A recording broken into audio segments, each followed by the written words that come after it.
تو کیا سمجھتے ہیں کہ اس سماج میں کبھی ہم سرخوشی کی کہانیاں بھی سنیں گے؟ کوئی سرخوشی ہوگی، کوئی آسانی ہوگی؟ مجھے لگتا ہے کہ کبھی کبھی آپ کا پیسمزم اپنا ایک سیفٹی اور پروٹیکشن کے طور پر آپ سامنے رکھتے ہیں، کیونکہ آپٹیمزم کے فیل ہونے کے چانسز زیادہ ہیں۔ Why is there a critical thinking deficit in our society? جو آپ کلام سنتے تھے یا جو آپ پہ کیفیت طاری ہو جاتی تھی، یا وہ ایک اسپیسیفک ٹائم فریم کے لیے تھا یا وہ ابھی بھی ایگزسٹ کرتی ہیں؟ اس طرح کے بچے ریلیجیس فیملی سے تھے اور جب ان پہ کچھ حقیقتیں کھلنی شروع تو سوسائڈ اٹیمپٹ. تو ہمارا تو بھائی یہ مسئلہ کھڑا ہے، تو میں یہاں بیٹھ کے کیسے مذاکرہ کروں اور کیسے مکالمہ کروں؟ جو بات میں سچ مچ کہنا چاہتا ہوں آپ مجھے کہنے کی آزادی دیں گے؟ آپ نہیں دے رہے اس ملک میں۔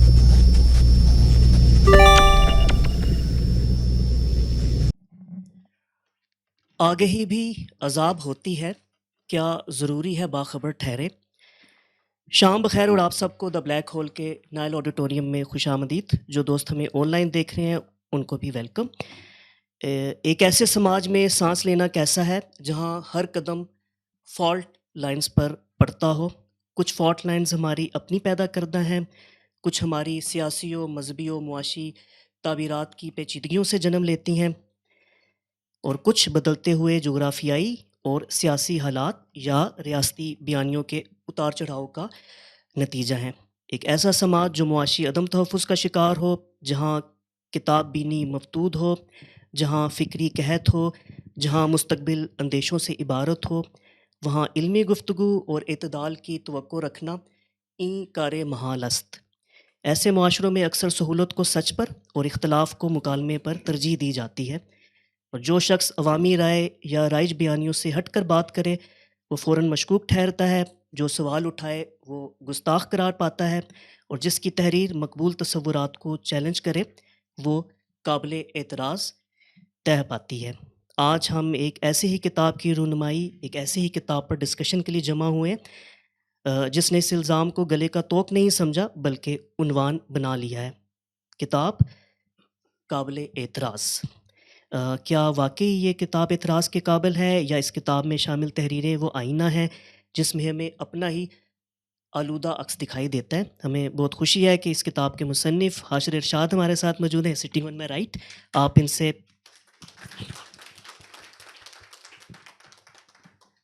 سے اتفاق کر سکتے ہیں، آپ ان سے اختلاف کر سکتے ہیں، لیکن اس سماج میں ایک وسیع المطالعہ اور ایک صاحب الرائے شخصیت کا ہونا بہرحال ایک غنیمت اور امید کی کرن ہے۔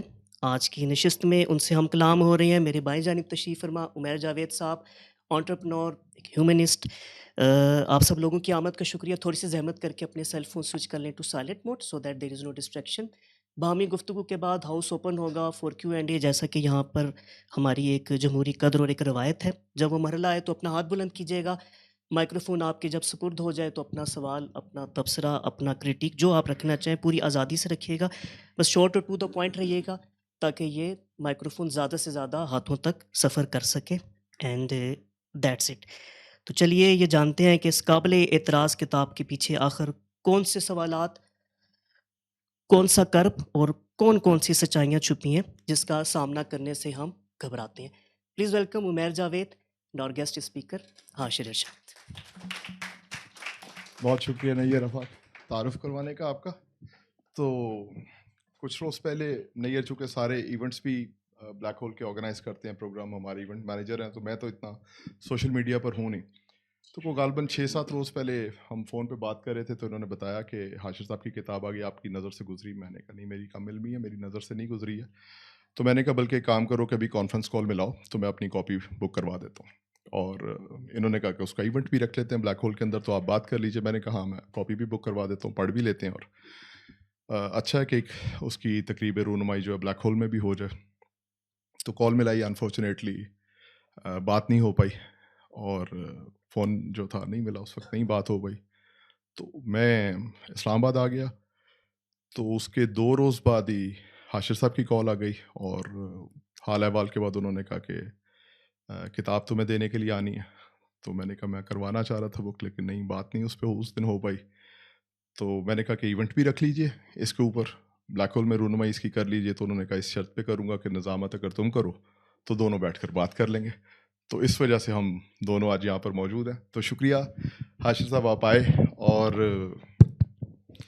نہیں تھینک یو ویری مچ. بس شکریہ تو آپ کا, آپ نے بلایا اور ویلنٹائن بہت سارے لوگوں کا خراب کیا آپ نے آج کے دن. تو دیکھیے اب ویلنٹائن ڈے پہ قابل اعتراض باتیں ہی ہوتی ہیں ہمارے یہاں, تو اسی مناسبت سے قابل اعتراض میرا خیال ہے بالکل ٹھیک ہے آج کی مناسبت سے یہ کتاب. لیکن اگر ویلنٹائن ڈے کے اوپر بھی اتنے لوگ جو ہے نا اکٹھے ہو گئے اور ہال پورا بھرا ہوا ہے, تو اس کا مطلب یہ ہے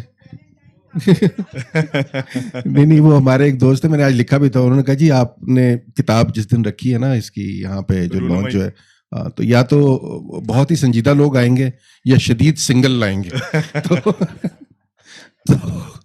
تو وہ ویسے میں ہال میں دیکھ رہا ہوں شدید سنگل مجھے زیادہ نظر آ رہا ہے. تو آپ دیکھیں ہیں شدید سنگل. اوکے تو چلیے بات کرتے ہیں. یہ بتائیے کہ اپنا حاشر بھائی پہلے تو مجھے یہ اس کے نام کے بارے میں بتائیے کہ یہ قابل اعتراض کیوں, اور جو اس کی ٹیگ لائن ہے اس کے بارے میں بتائیے کہ وہ جو کہا نہیں گیا, وہ جو سنا نہیں گیا, یہ آپ نے نہیں کہا اور کس نے نہیں سنا, ذرا اس کی کچھ تفصیل بتائیے. اچھا میں دونوں بات بتا دیں کہ نام جو ہے نا قابل اعتراض, اس کے رکھنے کی صرف ایک وجہ ہے, اور وہ وجہ یہ ہے کہ نام لینا نے رکھا تھا, تو انہوں نے رکھ دیا, تو میں رکھ دیا, ختم ہوگی بات. تو اس کے بعد ہم نے نہیں پوچھا کیوں رکھنا ہے اور کیسے رکھنا ہے اور کیوں رکھنا ہے. انہوں نے کہا جی تم قابل اعتراض آدمی ہو اور تمہاری کتاب کا نام قابل اعتراض ہی ہونا چاہیے. اچھا اگلی پھر اس پہ تعریف پہ مت جائیے گا. ایک آدمی ہوتا ہے جو ہے نا شہر ایک ہوتا ہے, تو اس کو حکمران کو کہتے ہیں کہ تمہارا سارے کا سارا شہر جو ہے نا وہ ہینڈ پیک جو ہے نا وہ ہے ساری چٹوؤں کا, یہ ملک کی چٹوؤں کا. وہ بادشاہ کہتا ہے ایسے کیسے ہو سکتا ہے کہ سارا ہی ملک جو ہے نا وہ اس کا ہے. وہ کہتا ہے ہاں دیکھ لیں. وہ بادشاہ کہتا ہے کہ صبح اعلان کرو, 2 بڑے میدان لگا دو, ایک کے اوپر لال رنگ کا جھنڈا لگا دو. جو سمجھتے ہیں کہ وہ بیوی کی بات مانتے ہیں وہ لال رنگ کے جھنڈے کے اندر آ جائیں اس پہ, اور جو سمجھتے ہیں کہ وہ بیوی کی بات کے علاوہ اختلاف رائے بھی رکھ سکتے ہیں وہ نیلے جھنڈے کے نیچے کھڑے ہو جائیں. تو پورا ملک جو ہے وہ ایک ہی طرف لال کے اوپر چلے جاتا ہے, لیکن ایک کوئی 6-6.5 فٹ جیسا آپ جیسا جوان نیلے کے اوپر آ جاتا ہے. بادشاہ کہتا ہے دیکھا میں نے کہا نہیں تھا کہ کوئی نہ کوئی ہوگا. وہ اس کو کہتے ہیں تم تو وجہ بتاؤ کہ تم کیوں اس جگہ پر آ کر کھڑے ہوئے. وہ کہتے ہیں میں تو سو کر اٹھا تھا, بیگم صاحبہ نے کہا نیلے جھنڈے کے نیچے جا کر کھڑے ہونا. تو کتاب کا نام تو سمجھ آ گیا, اب آگے چلیے. اس میں آپ نے جو مجھے جوان کہا مجھے اس کی زیادہ خوشی ہوئی, تو باقی قصہ تو چلیں چھوڑے. اچھا تو یہ ایکچولی ہم نے نام لینا سجیسٹ کیا تھا, ہم نے نام رکھا, بٹ اس کے بعد وہ پبلشرز کے ساتھ اور ہمارے ساتھ ڈسکشنز جو ہیں وہ چلتی رہی. آخر میں بتا دیتا ہوں اس لیے کہ میں کاپی رائٹ باقی تھی دونوں ناموں پہ بھی رکھنا چاہتا ہوں ابھی سے, تو کوئی اور نہ رکھ لے. تو ہم نے ایک اور نام سوچا تھا چوکور دائرے, اور ایک نام ہم نے سوچا تھا اللہ میاں ایسے کیسے. تو انہوں نے کہا جی آخری نام رکھیں گے تو پھر آپ کی حفاظت کی میں گارنٹی نہیں دے سکتا, اور دوسرا نام جو ہے وہ زیادہ فلسفیانہ ہو جائے گا, لوگوں کو سمجھ نہیں آئے گا, تو پھر یہی نام جو ہے جو کہہ دیا گیا وہ انتہائی مناسب ہے, تو اسی نام پہ. تو پھر آخر میں ہم نے فیصلہ کیا کہ جو دیکھیے میں نے کیا کو بات کرنی ہے اور میں کس قابل ہوں, لیکن ایک پرسیپشن جو ہے وہ یہی ڈیولپ ہوگی کہ میں نے باتیں تو قابل اعتراض ہی کرنی, تو اس وجہ سے یہ کتاب کا نام جو ہے اس حوالے سے یہ رکھا گیا. اچھا یہ جو ہے یہ تو جان ایلیا کا شعر ہے. اب مصیبت یہ ہے کہ شعر میں عین وقت پہ ہمیشہ غلط پڑھتا ہوں, تو وہ ایک ہی تو ہے دیکھیں نا, میں نے اور وہ یہ کہ آج تک بات کہی نہیں گئی, بات سنی نہیں گئی. تو یہ ہم نے وہاں سے نکالا تھا کہ یہ اصل سانحہ اس ملک کا یہ ہے کہ یہاں پہ بات نہ کہی جاتی ہے اور نہ سنی جاتی ہے.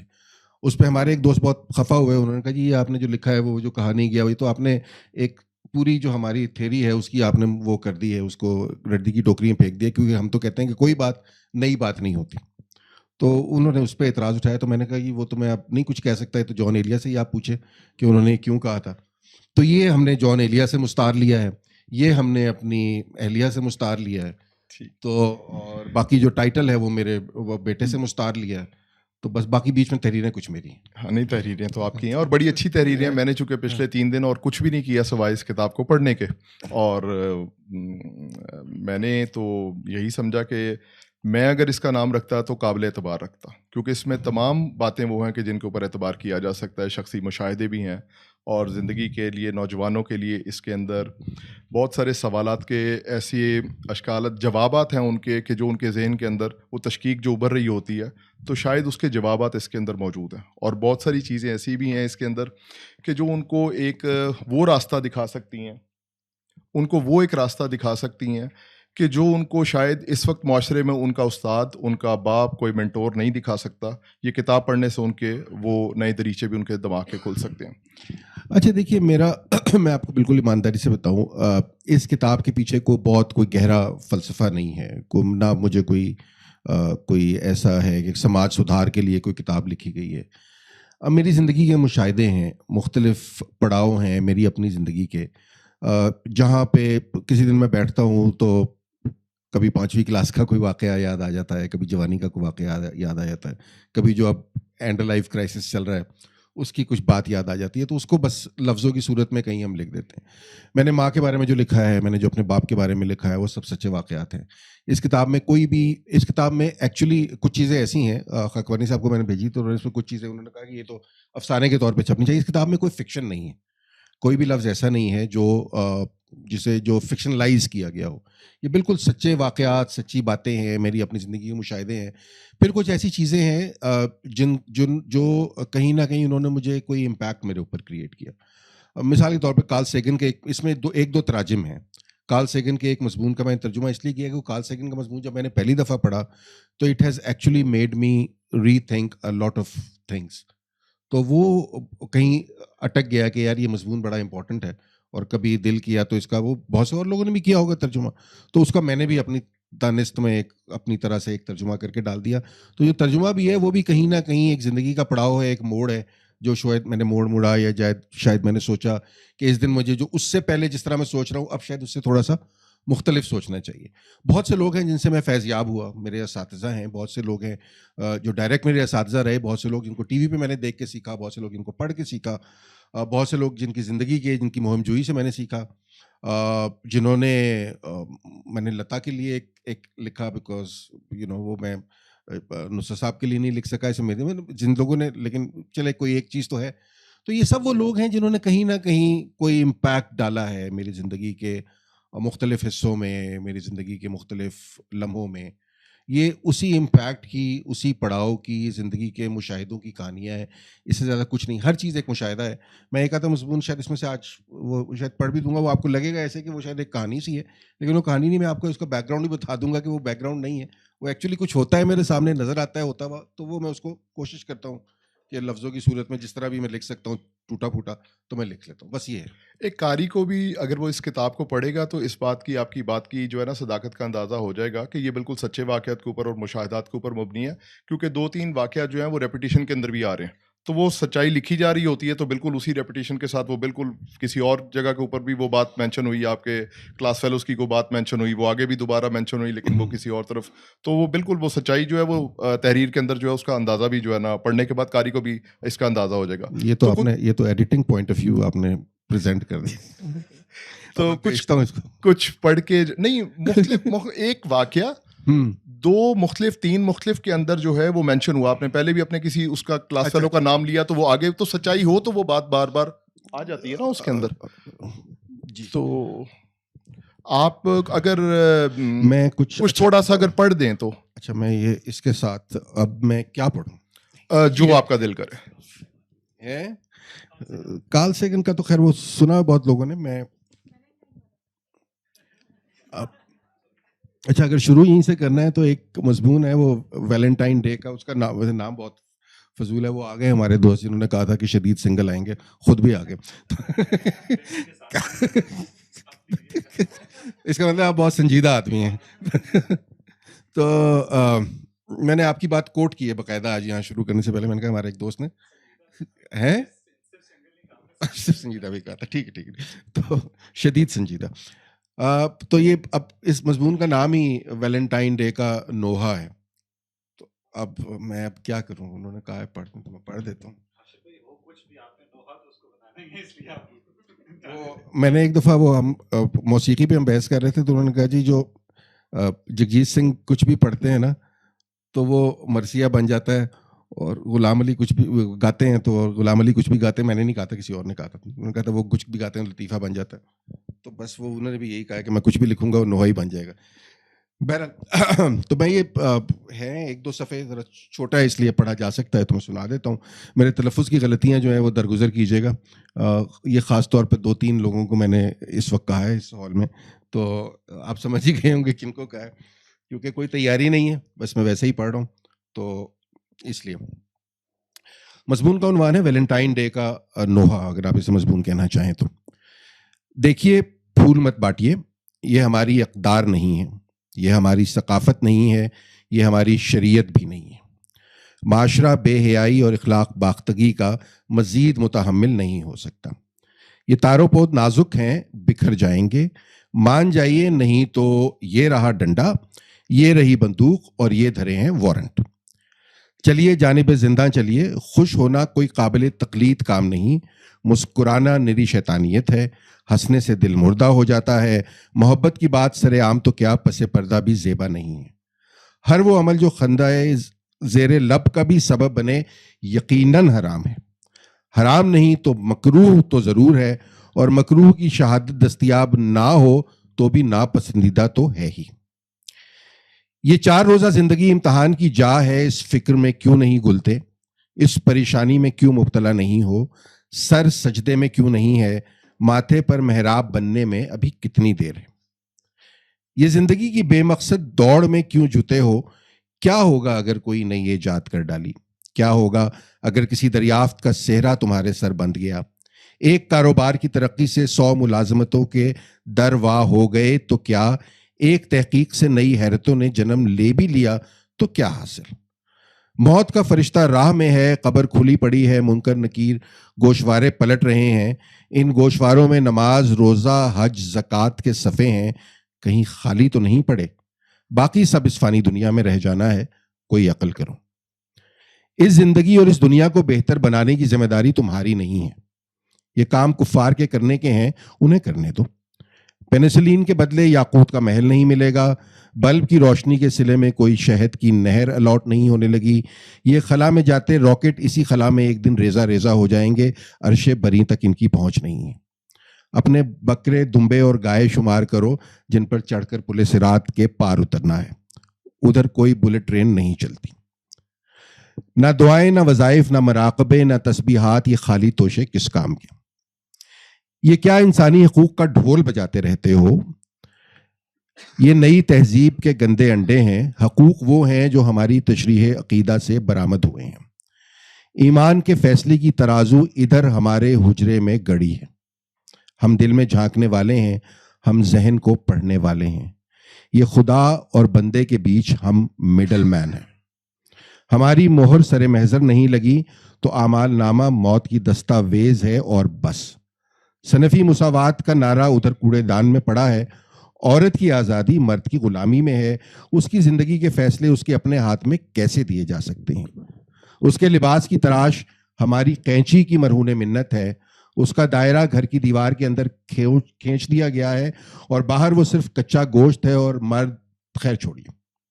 ہاں, سنگ و خشت ہم نے الگ باندھ کر رکھ چھوڑے ہیں, کبھی کچھ باغی روحوں پر برسانے کے کام آئیں گے.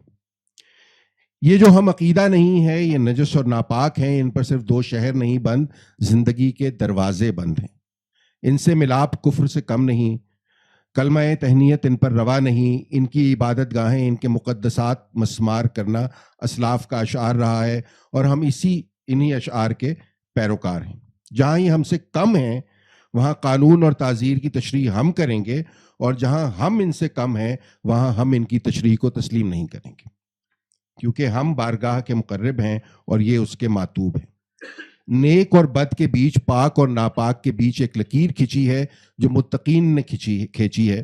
اس لکیر کے ادھر ہی رہو تو عافیت ہے. تو کیا سبق یاد کرنا ہے آج کے دن؟ ہاں, یہ کہ پھول محبت کرنے والے بانٹتے ہیں اور محبت ہماری اقدار میں نہیں ہے, اس لیے اس پر پابندی ہے. پر یاد رہے, آوازیں کسنے کی آزادی ہے, نگاہوں سے کھا جانے کی آزادی ہے, کسیفے سنانے کی آزادی ہے, ونی اور سوارا کی آزادی ہے, متا اور مسیار کی آزادی ہے, گڑیوں سے کھیلنے والی بچیوں کو بیاہ دینے کی آزادی ہے. عورت کو 4 دیواروں میں قید رکھنے کی آزادی ہے, ہلکے پھلکے سے لے کر بھاری بھرکم تشدد کی آزادی ہے. اپنی کھیتی میں اس کی مرضی پوچھے بغیر ہل چلانے کی آزادی ہے, اور اس سے بھی جینا بھرے تو کاری کرنے کی آزادی تو ہے ہی, پر محبت پر پابندی ہے. آؤ بکی پر کمان سنبھالے مرزا سے نظر چرا لیں, سونجی گلیوں میں ہوکتی صاحبہ کو بھول جائیں, دشت میں سرگردہ قیس کو فراموش کر دیں, محمل میں بے چین لیلا کو بھول جائیں, رانجھے کی بانسری کی تان کو مٹا دیں, ڈولی میں بیٹھی ہیر کی چیخیں بھول جائیں, فرحات کے تیشے کو کند کر دیں, شیریں کی برہنہ پائی بھول جائیں, چراگاہوں میں پھرتے مہیوال سے انجان بن جائیں, کچے گھڑے پر ڈوبتی سونی کو بھول جائیں, کیچ کے پنوں کی عطر کی خوشبو اڑا ڈالیں, صحرا میں قدموں کے نشان ڈھونڈتی بھمبور کی سسی کو بھول جائیں. کیا بدیع جمال, کیا سیف الملوک, کیا مومل رانو, کیا یوسف خان, کیا شیر بانو, کیا موسیٰ خان اور گل مکئی, کیا سمو اور مستوکلی, کیا ہانی شیخ مرید, کیا نوری جام تماچی اور کیا عمر ماروی, سب کو بھول جاتے ہیں. اب ایسے بیج بونے کا وقت ہے جس سے کانٹوں کے کیکٹس اگیں, خوشبو والے پھول نہیں, کہ محبت اب نصابوں میں نہیں ہے. بہار کے دن بیت گئے ہیں اور سینوں میں دل کی جگہ پتھروں نے لے لی ہے. ویلنٹائن ڈے ان کو مبارک جو خوش ہونے کا ہنر جانتے ہیں, ہمارے تو گھر کی خون رنگ دیواروں پر اداسی بال کھولے سو رہی ہے.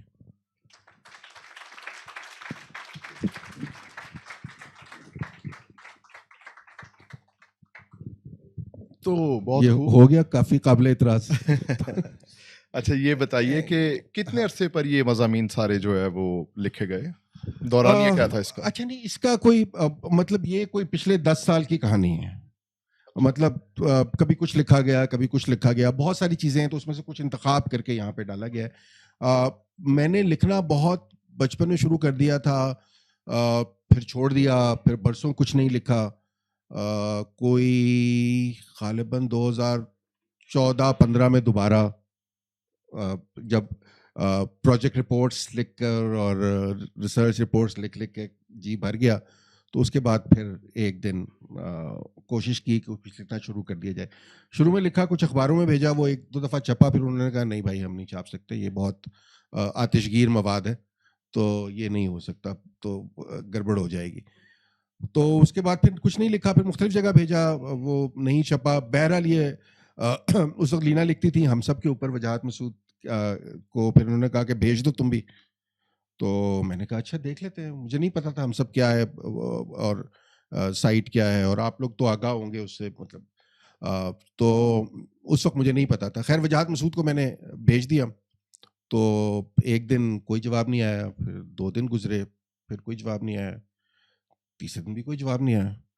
تو انہوں نے کہا انہیں میل کرو نا, انہیں بتاؤ کہ. تو میں نے میل کی, میں نے کہا جی میں لینا کا شوہر, وہ میرا نام. فوراً ان کا 5 منٹ بعد جواب آ گیا. انہوں نے کہا اچھا اچھا اچھا بڑا زبردست آپ نے مضمون لکھا ہے, کیا بات ہے. تو میں اس کو ابھی تو اس کو میں ابھی چھاپ دیتا ہوں. واہ واہ واہ واہ, انہوں نے بڑی تعریفیں کی پھر اس کے بعد میری. تو خیر اس کے بعد دوستی ہوگی ان کے ساتھ. کیا اچھی شناخت پائی ہے آپ نے. میں آپ کو بتا رہا ہوں نا. تو یہاں سے یہ میرا لکھنے کا جو سفر ہے نا, وہ اس طرح شروع ہوا دوبارہ. اگر وہ نہ ہوتا, اگر وہ نہ پہچانتے مجھے, تو شاید پھر میں اس کے بعد کہتا لعنت ہی بھیجو, اب کیا ضرورت ہے. جی جی بالکل. نہیں نیلے جھنڈے کے. خیر وہ جھنڈا چینج ہو سکتا ہے, جہاں کہیں گے ایک دن کوئی جھنڈا, ایک دن کوئی جھنڈا, بس ہم اب حکم کے غلام ہیں, جہاں کہیں گے چلے جائیں گے. تو خیر تو یہ اس طرح جی لکھنا شروع ہوا. بس اس کے بعد چل سو چل. اور یہ فیصلہ کب کیا کہ اس کو کتابی شکل اب دے دی جائے؟ میں نے کبھی نہیں کیا یہ فیصلہ. میرا اپنا خیال یہ تھا کہ اس قابل نہیں ہے کہ یہ کتاب کی صورت میں ان کو چھاپا جائے. بالکل ایمانداری کی بات ہے. مجھے مطلب اس ہال میں ہمارے دوست بیٹھے ہیں جن کی کتابیں جو ہیں وہ بڑی کمال کتابیں ہیں. میں اپنے آپ کو اس قابل نہیں سمجھتا, ان تحریروں کو اس لائق نہیں سمجھتا. بڑی کوئی انکساری کی بات نہیں. امر سے ملاقات, امر شاہد جو ہیں جو جیلم بک کارنر کے, ان سے ہماری ملاقات میرا خیال ہے 4 سال پہلے, ہم شاید پہلی دفعہ ہماری ملاقات ہوئی. تو ملاقات کے کوئی 3 مہینے بعد ہی انہوں نے میری بالکل اصرار کرنا کہ آپ نے یہ چھپوانا ہے اور کتاب کی صورت میں چھپوانا ہے. تو ان کو بھی اصرار کرتے کرتے 3 سال لگ گئے. بالآخر ایک دن ٹھیک ہے پھر میں انہیں بھی قسطوں میں اپنی چیزیں بھیجی. تو وہ بس ان 3 سال یہ پچھلے 3 سال یہ چل رہا تھا کہ چھپوا لیں نہ چھپوا لیں, فلانا واسطے بھیج دیں, اس کو ایڈٹ کر دیں, اس کو پروف ریڈ کر لیں, دیکھ لیں, فلاں کر لیں. تو کرتے کرتے یہ بنیادی طور پہ یہ امر کا اگر اصرار نہ ہوتا تو شاید یہ کتاب ابھی بھی کتاب کی صورت میں کم از کم یہ مضامین جو ہیں یا یہ کہانیاں جو ہیں یہ نہ سامنے آتی. تو ان کا شدید اصرار تھا, اس میں نے بھیج دی, انہوں نے چھاپ دی, لوگوں کو کچھ پسند بھی آ گئی. تو یہ آپ کی تحریر کے جو ہے وہ فالوورز تو آپ کے ہیں, پسند کرنے والے تو آپ کی تحریر کے موجود ہیں, اور آپ جب بھی لکھتے ہیں اور لکھنے کا انداز بھی آپ کو آتا ہے, آپ کی جو تحریر ہے وہ اپنی طرف کھینچتی تو ہے. میں نے 3 دن کے اندر اس کو پڑھی ہے ساری تحریر, پہلے کچھ پڑھی ہوئی تھی لیکن ابھی تو میں نے بڑی اس سے پڑھی, بلکہ وہ تو آپ کو نظامت کرنی تھی نا. نہیں مجبوری بھی ہے. ہاں, لیکن آپ نے موضوعات کے اوپر بھی اچھا لکھا. میں اگر اپنی ذاتی بات بتا دوں, کیونکہ ایونٹ تو آپ کا ہے, میں تو بڑی تھوڑی سی بات کر کے پھر آپ سے کہوں گا کہ کچھ آپ آگے ایک اور وہ مضمون پڑھیں. لیکن جو مجھے اس میں جنہوں نے بہت متاثر کیا وہ ہمارے عقیدے اور لال طوطا, عذاب سے ڈرتے ہو یا سوال سے ڈرتے ہو, شراب ناچ گانا, لڑکیاں اور لبرلزم, پہلی دوسری تیسری چوتھی کہانی, شطرنج کی 3 بازیاں, اور سب سے اوپر جو مجھے میری ذاتی حیثیت میں جو مجھے سب سے زیادہ پسند آیا وہ اس کا عنوان تھا میں پتنگ کیوں نہیں اڑاتا. تو یہ میری ذاتی پسند ہے. تو لیکن جب باقی لوگ پڑھیں گے اور جب ہم سوال جواب کے لیے سیشن اوپن کریں گے تو جن دوستوں نے پڑھ لی ہوگی وہ بھی اپنی رائے سے جو ہے وہ آگاہ کر سکتے ہیں. تو اگر ایک مضمون آپ کوئی اور اپنی مرضی کا پڑھیں پھر. اچھا, اب میں اس میں سے یہ ڈھونڈ رہا ہوں, دراصل کچھ مضمون بہت طویل ہیں تو میں سوچ کوئی بات نہیں, آپ پڑھ دیجئے, میرا خیال ہے دوست سننا چاہتے ہوں گے آپ کو. لوگوں کی اس کا سما خراشی کا بہت امتحان نہیں لینا چاہیے. میں اب یہ ڈھونڈتا ہوں کہ اس میں سے ایک سیکنڈ میں کیا چھوٹی چیز کیا ڈھونڈ سکتا ہوں. اب یہ دیکھ لیجیے, آپ میں اندازہ کر لیجیے کہ میری تیاری ماشاءاللہ کتنی ہے. اس میں تیاری والی بات نہیں ہے. میں ابھی سوچ رہا ہوں کہ مجھے کیا پڑھنا ہے, اور وہ ذرا کچھ لمبا ہے. ابھی پہلے میں ایک اچھا, ہاں وہ فقیر محمد والا میں دیکھ رہا تھا, اب وہ ہے کدھر, ماشاءاللہ یہ رہا. ہاں یہ پڑھ دیتا ہوں, یہ شاید تھوڑا سا اچھا. یہ بھی آپ یہ جو ہے نا, یہ کچھ عرصہ پہلے ہمارے یہاں یہ ہونا شروع ہوا تھا کہ ہر کچھ دن بعد 2 سیاسی جماعتیں لڑ پڑتی تھیں, اور خیر ابھی بھی لڑ پڑتی ہیں لیکن اب ذرا انہوں نے کہا ہے کہ ابھی نہ لڑو, تو اب ذرا اوپر سے کنٹرول اچھا ہے اس وقت. تو جن دنوں جو ہے وہ لڑ اس لیے رہی تھیں کہ کس کو پیا کس سے مانیں گے. تو ان دنوں ہر کچھ دن بعد جو ہے نا اسلام آباد کی سڑکیں اور یہ بند ہو جاتے تھے, ادھر کنٹینر لگ جاتے تھے, سب کچھ بند ہو جاتا تھا. تو ان دنوں یہ لکھا گیا, اور ایکچولی میں کسی سے بات کر رہا تھا اور بات کرتے کرتے مجھے احساس ہوا کہ یار یہ اسی جو باتیں ہوئیں ایک شخص سے جو روز کا دہاڑی دار مزدور تھا, اس سے بات کرنے کے بعد مجھے اندازہ ہوا کہ جو چیزیں شاید ہمارے لیے میٹر نہیں کرتی یا ان کے پیچھے پوری ایک کہانی جو ہے وہ کس طرح کی بنتی ہے. تو once again this is something which actually happened on a given day, and میں نے ڈیسائیڈڈ کہ اچھا اس پہ میں کچھ لکھ دیتا ہوں. تو اس مضمون کا عنوان ہے فقیر محمد کو زہر کہاں سے ملے گا. فقیر محمد پڑھا لکھا نہیں ہے کیونکہ وہ 5 برس کی عمر سے کام کر رہا ہے. اب ظاہر ہے اس نے کتابیں نہیں پڑھی, وہ نہیں جانتا کہ آئن رینڈ کون ہے اور اس کی تحریروں میں معاشرے کے لیے کیا درس ہیں. اسے معروضیت جیسی مشکل اصطلاحات کی سمجھ نہیں ہے. وہ یہ بھی نہیں جانتا کہ آئن رینڈ کے بقول انسان کے لیے اس کی خوشی سب سے اہم ہوتی ہے. اس کی وجہ بہت سادہ ہے, وہ خوشی کے معنی نہیں جانتا. کبھی کبھی کسی دوست کے سنائے گئے گھٹیا سے لطیفے پر ہنس لینا کیا خوشی ہے, یا بہت دن کے وقفے کے بعد سستے ٹھرے سے چڑھنے والا خمار خوشی کہلا سکتا ہے. لوگ کہتے ہیں بچوں سے خوشی جڑی ہوتی ہے, پر اسے یہ یاد نہیں کہ پہلے بچے کی پیدائش پر وہ خوش تھا یا پریشان, باپ بننے کی خوشی تھی یا ایک اور جان کو پالنے کی ذمہ داری کی پریشانی. کچھ زندگی میں بدلا ضرور تھا. اسی طرح جب اس کا باپ ٹی بی جیسی قابل علاج بیماری کا علاج نہ کروا سکنے کی سکت کی وجہ سے ایک کمرے کی اس دنیا میں مر گیا تھا جسے فقیر محمد گھر سمجھتا رہا. خوشی اور غم کے بیچ کی ہلکی سی لکیر فقیر محمد کے لیے اکثر دھندلا جاتی ہے. بس بدلاؤ کی ایک کیفیت ہوتی ہے جو کبھی کبھی وہ محسوس کرتا ہے. جیسے اس دن بھی کچھ بدلا تھا جب اس کی شادی ہوئی تھی. اچھا کوئی پوچھے کہ یہ شادی کیوں ہوئی تھی تو فقیر محمد کا خدا جانے. شاید اس لیے کہ شادی تو سبھی کی ہو جاتی ہے. شادی کے بعد پھر بچے بھی پیدا کرنے ہوتے ہیں, تو ایک کے بعد ایک اسی ایک کمرے میں جہاں ایک کونے میں ماں کا بستر بھی تھا اور 2 بہنیں بھی سوتی تھیں, 4 بچے بھی ہو گئے. پردہ, حیا, شرم وغیرہ جیسے مسئلے فقیر محمد جیسے لوگوں کے کہاں ہوتے ہیں. ویسے تو آپ پوچھ سکتے ہیں کہ پال نہیں سکتے تو پیدا کیوں کرتے ہو, کسی کو خاندانی منصوبہ بندی کی کیوں نہ سوچی. تو بھیا بات یہ ہے کہ جتنا فقیر محمد نے شادی کے وقت سوچا تھا اور جتنا جسم میں زور مارے ہوئے کچھ حیوانی جذبوں کی تسکین کے وقت فقیر محمد سوچ سکتا تھا, اس میں ایسی منصوبہ بندی کے گزر کی جگہ نہیں تھی. یوں بھی کسی نے کبھی بتا دیا تھا کہ رزق آسمان سے اترتا ہے اور بچے پل ہی جاتے ہیں. فقیر محمد آج بھی اسی کمرے میں بھوک, بے روزگاری, افلاس اور پریشانی سے لڑ رہا ہے. نہیں, لڑنا تو شاید غلط لفظ ہوگا. فقیر محمد کو لڑنا تو آتا نہیں ہے. اس نے سر جھکانا سیکھا ہے, لڑنے کے لیے سر اٹھانا پڑتا ہے. اور فقیر محمد کی دنیا میں سر اٹھانے کی گنجائش نہیں ہے. سو وہ سر جھکا کر جی رہا ہے. لیکن جینا بھی تو غلط لفظ ہے. کیا سانس کے آنے جانے کو جینا کہہ سکتے ہیں؟ بہت سے دنوں کی طرح آج بھی فقیر محمد یہ سوچ رہا ہے کہ کیا وہ اپنے بچوں اور بیوی کو زہر دے سکتا ہے. ماں تو رہی نہیں, ایک بہن کہیں چلی گئی ہے اور کسی کو پتہ نہیں کہ کہاں, اور ایک بہن کی فقیر محمد جیسے ہی ایک شخص سے شادی ہو گئی ہے.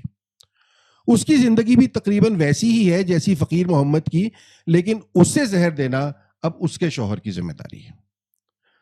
فقیر محمد صرف اپنے بیوی بچوں کا سوچتا ہے, اور ہر ایسے دن سوچتا ہے جب 2 یا 3 دن پانی اور سوکھی روٹی پر گزرتے ہیں.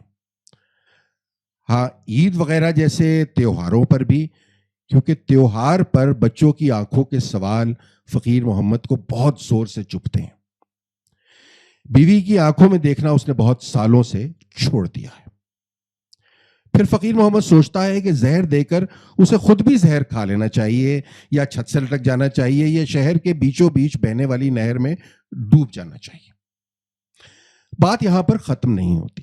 اس کے بعد عجیب واہیات خیالوں کا ایک اور سلسلہ ہے. پتہ نہیں نہر اتنی گہری ہے کہ وہ اس میں ڈوبے گا بھی کہ نہیں. چھت کی کڑی سے لٹکا رسا ٹوٹ گیا تو. بچوں اور بیوی کے مرنے کا یقین تو اس نے خود کرنا ہے, پر اس پر زہر نے پوری طرح اثر نہ کیا تو پھر. گنجان محلے کا کوئی پڑوسی ٹوٹے کواڑوں سے جھانک کر گھر میں چلا آیا تو.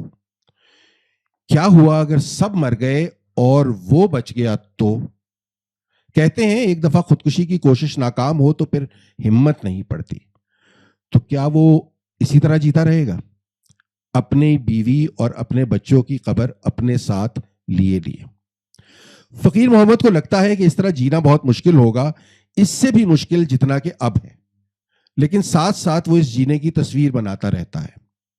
ہوگا کیا, وہ جیل چلا جائے گا. سنا ہے وہاں کھانا مفت ملتا ہے, تو ایک مسئلہ تو ختم ہوگا. لیکن کیا کھانا ہی صرف مسئلہ ہے؟ فقیر محمد کو پتہ نہیں کہ احساس جرم اور احساس گناہ کیا ہوتا ہے, کیونکہ اسے دونوں کا کبھی موقع نہیں ملا. ویسے تو اس نے 1000 کام ایسے کیے ہیں جو مولوی صاحب گناہ بتاتے ہیں, پر ان سے وہ کبھی پریشان نہیں ہوا. کسی گناہ کا کوئی 54 برابر فائدہ ہوتا تو وہ نفع نقصان کا میزانیہ بناتا. سو وہ تو ہوا نہیں. رہا جرم, تو فقیر محمد کیا جرم کرتا اور کہاں کرتا, سر جھکا کر جرم نہیں کیے جاتے. میں نے آپ کو بتایا تھا کہ فقیر محمد این رینڈ کو نہیں جانتا, تو ظاہر ہے اس نے اٹلس شرگڈ بھی نہیں پڑھا. اگر وہ پڑھ سکتا تو اسے سوچ کر بڑا اطمینان ہوتا کہ وہ لوگ جن کے آگے وہ سر نہیں اٹھاتا, وہ اگر ایک دن معاشرے کا بوجھ اٹھانا چھوڑ دیں تو معاشرہ دھڑام سے گر جائے گا.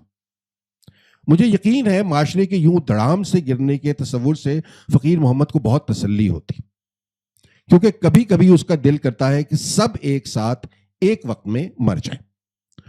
اسے پتہ نہیں کہ وہ ایسا کیوں سوچتا ہے، لیکن اسے اس احساس سے ایک اطمینان سا ملتا ہے۔ بس کبھی کبھی اس اطمینان کے لیے اس احساس کو خوشی کہہ سکتے ہیں، پتہ نہیں، ہو سکتا ہے۔ لیکن چونکہ ایان رینڈ بھی کبھی فقیر محمد سے نہیں ملی، اس لیے اس نے خوشی کی یہ تعریف متعین نہیں کی۔ پر فقیر محمد کو اس سے کوئی فرق نہیں پڑتا۔ وہ سوچتا ہے کہ صرف اس کے بیوی بچے ہی نہیں، سب مر جائیں اور وہ گلیوں میں سر اٹھا کر اکیلا گھومے، کوئی اسے پوچھنے والا نہ ہو، وہ جو چاہے کرے، جو چاہے اٹھا کر کھا لے، اور اس سے آگے اس کی سوچ نہیں جاتی۔ پیٹ بھرنے کے بعد اور کیا ہو سکتا ہے یہ اس نے کبھی سیکھا نہیں ہے۔ جب بھی وہ سوچتا ہے کہ وہ ایک ڈھابے سے جی بھر کر روٹی کھائے اور ساتھ میں ہانڈی میں پڑا مرغ کا سالن اور کوئی اس سے قیمت لینے والا نہ ہو، تو مونچھوں کے نیچے اس کے ہونٹوں پر ایک خبیث سی مسکراہٹ آ جاتی ہے۔ لیکن اسے پتا ہے کہ سب لوگ نہیں مریں گے، اس لیے جلد ہی اس مسکراہٹ کو وہ دبا دیتا ہے، اس ڈر سے کہ کہیں کوئی یہ جان نہ لے کہ اس کے اندر ایک انارکسٹ اور ایک نہلسٹ چھپا ہوا ہے۔ وہ الگ بات ہے کہ یہ دو لفظ تو میں نے لکھے ہیں، غریب فقیر محمد کو ان دونوں تراکیب کا بھی کوئی علم نہیں ہے۔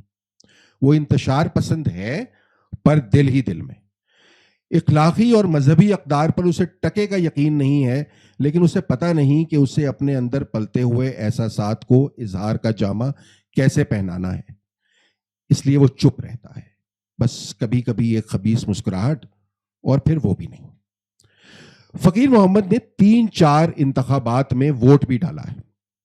ووٹ ڈالنے کے وقت مہر کس نشان پر لگانی ہے، اس کا فیصلہ اس نے محلے کے کچھ چلتے پرزوں پر چھوڑا ہوا ہے۔ ایک دفعہ اسے 200 روپے ملے، ایک دفعہ پورے گھر کے لیے کھانا، تیسری بار 500 روپے کا وعدہ تھا لیکن ملے وہی 200 روپے۔ بس اسی طرح کے حساب کتاب تھے۔ امیدوار کون تھا کون نہیں، وہ کیا کرتا تھا کیا نہیں، منتخب ہونے کے بعد اس نے کیا کیا اور کیا نہیں، فقیر محمد کو خاک خبر نہیں۔ ہاں یہ ضرور پتا ہے کہ ہر انتخاب کے بعد اس کی زندگی کی گاڑی پہلے سے سست اور مشکل ہوتی چلی گئی، اور اب تو یہ لگتا ہے کہ وہ سڑک پر نہیں، کیچڑ اور گارے میں گاڑی کو دھکا لگا رہا ہے۔ زور بہت لگتا ہے پر زندگی سرکتی ہی نہیں۔ 1-2 دفعہ 300-400 روپیہ لے کر اس نے جلسوں میں نعرے بھی لگائے، لیکن پھر ایک جلسے میں پولیس کی لاٹھیاں کھانے کے بعد اس نے اس کام سے توبہ کر لی۔ اب جلسوں کے موسم میں وہ دور سے تماشا دیکھتا ہے۔ بہت سے لوگ بہت سی باتیں کرتے ہیں، ادھر ادھر چلتے چلتے اس کے کان میں کچھ پڑتا رہتا ہے۔ سیاست کے چڑیا کا نام ہے یہ تو فقیر محمد کو خبر نہیں، پر اسے یہ پتا ہے کہ کس کس کا نام چلتا ہے اور کس کس کا سکہ بکتا ہے۔ سب کے اپنے اپنے حامی ہیں، ہر کچھ مہینوں کے بعد کسی بہانے ان کا آپس میں سر پھٹول چلتا رہتا ہے، باریاں لگی رہتی ہیں۔ فقیر محمد کو کوئی نہ کوئی سرگوشی میں یہ بتاتا رہتا ہے کہ اب کی بار، بس اب کی بار جو تبدیلی آنی کو ہے اس سے فقیر محمد کی دنیا بدل جائے گی۔ فقیر محمد کو پتا نہیں کہ بدل جانے کے بعد کیا ہوگا۔ اسے پتا ہے کہ سارے تو مرنے سے رہے، ہاں کچھ ایسا ہو جائے کہ پھر وہ اپنے بچوں کو، اپنی بیوی کو زہر دینے کا نہ سوچے تو شاید اچھا ہو۔ ویسے اسے پتا نہیں کہ زہر کہاں سے ملتا ہے، اور مل بھی گیا تو وہ اسے انہیں کیسے کھلائے گا، لیکن اتنی منصوبہ بندی تو وہ ویسے بھی نہیں کرتا۔ اسے بس کبھی کبھی یہ لگتا ہے کہ مر جانا اتنا مشکل نہیں ہوگا جتنا مشکل فاقہ ہوتا ہے۔ یہ کانوں میں سرگوشی کرنے والے اور زیادہ گہری سرگوشی میں فقیر محمد کو اب یہ بتاتے ہیں کہ ان کے مخالف خود سے کرسی پر نہیں بیٹھے، انہیں بٹھایا گیا ہے۔ کس نے بٹھایا ہے یہ کوئی کھل کر نہیں بتاتا، لیکن فقیر محمد کو لگتا ہے کہ جانتے سب ہیں۔ وہ کبھی کبھی حیران ہوتا ہے کہ سب ایک دوسرے پر ایک جیسا الزام کیسے لگا سکتے ہیں۔ پھر وہ سوچتا ہے اگر ایک خدا اوپر بیٹھے سب کی ڈوریاں ہلا سکتا ہے تو ہو سکتا ہے ایسا ایک خدا زمین پر بھی ہو۔ فقیر محمد اس سے زیادہ اس پر غور نہیں کرتا، کیونکہ اسے یقین ہے کہ خدا آسمان پر ہو یا زمین پر، اسے فقیر محمد کی کوئی فکر نہیں ہوتی تو فقیر محمد کو زہر کے بارے میں کیوں سوچنا پڑتا۔